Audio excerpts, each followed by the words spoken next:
What's going on, my fam sizzles? Thank you so much for stopping by for another episode of Behind the Booth. This is a very special episode because this is episode number 50 episodes.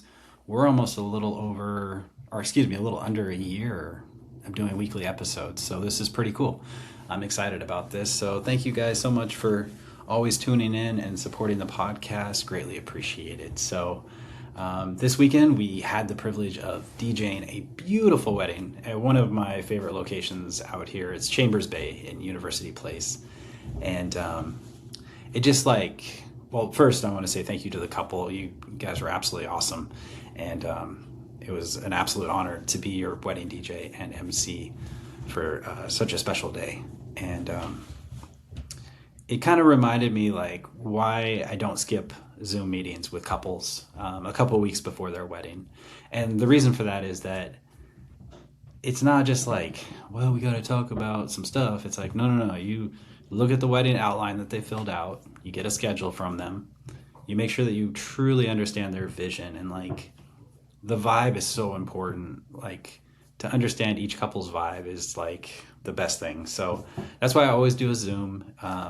It usually takes about 15 to 20 minutes, but it's just a great like way to kind of confirm all the details, double check the links, double check all the songs to make sure that they're correct. Sometimes the links are private and you try to check them and you're like, oh, your link is private. They're like, oh yeah, we'll check that. Now, can you imagine if you don't check that before you go out there? I download everything. I don't use links. I use links to download to understand the songs, but I never just play off of a playlist on Spotify. Like it's just too risky, and you're getting paid to perform a service. And to me, performing a service should be at the highest of levels. So if that means you got to spend a little extra time downloading that playlist to make sure that you have it for them and it's ready, you got to do it. So also like you can truly understand like couples and like what kind of guests they have. Like, are your guests going to want to dance tonight, or are you guys more just want to talk about the day, talk about each other, reminisce about the past? You want music to just kind of elevate the experience? Or are you looking to full on coordinate dance for 3 hours straight? So these are some things you have to like understand, as well as like, hey, don't play this kind of music. We don't like that kind of music. Our crowd doesn't like it. We don't like it. So you got to understand those things. And that's why like you really have to review the outline with them, and you have to sit and talk and ask questions. I always spend a good 20, 30 minutes before the conversation, and I'll just go over their outline and just list off, be like, oh, there's a question I should ask. There's another question. That doesn't, are you guys going to be doing your grand entrance and then going to a first dance? Or are you going to be doing your grand entrance and then going into dinner? What are you guys looking to do? So those are little questions. Like if you don't ask those questions on wedding day, you're going to be like, what are we doing next? Like that kind of thing. So that 15, 20-minute call really helps like understand like what the overall feeling is going to be, and what the timeline, how fast they want to move around, or if they want to be more like, oh, we're just kind of a hangout kind of crowd, or man, we got 20 special moments, we got to knock through these in 2 hours. So so these are like little things you really have to understand and ask all those questions. And then I think ultimately like what, I always explain to couples too, like what kind of MC I am and what I'm not. So I'm not a roast master. I don't make fun of people. I don't make jokes. I'm very polite, consistent politeness, and just, grab people's attention, bring people in for speeches and toasts, first dance announcements, all that good stuff. So let me look at my notes here. I had a few other things.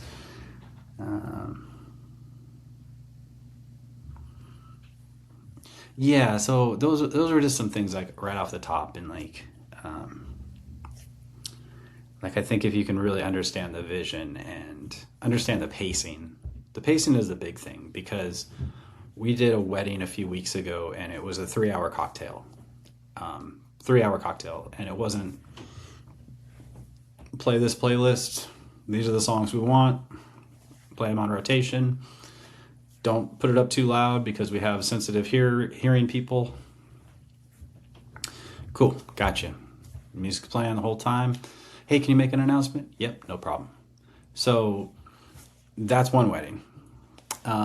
but I talked to them about it, and I said, what's your vision? And they said, this is what we want to do. So I was like, okay, cool.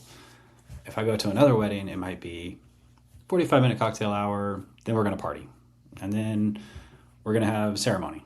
So you got to understand, like, it's like you can't just have one set way that you're going to do things for every wedding. So that's why the Zoom is great. And also, when it comes to wedding day, like, I just let couples do their thing because I've already talked about everything, that we're going to be doing. So I don't need to be going up to the couple and asking them questions or anything like that. So for the most part, it's just, hey, it's your wedding day. I don't want to bother you. You're here with friends and family.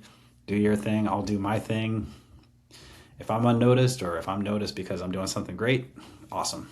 So, but yeah, just understanding the vision is the biggest thing. And that's why we do those Zoom meetings. So, all right, I'm going to keep it short. It's, I got another doubleheader coming up this weekend. So it's one busy summer. So I'm excited. August is here and I'll let you know how that one goes.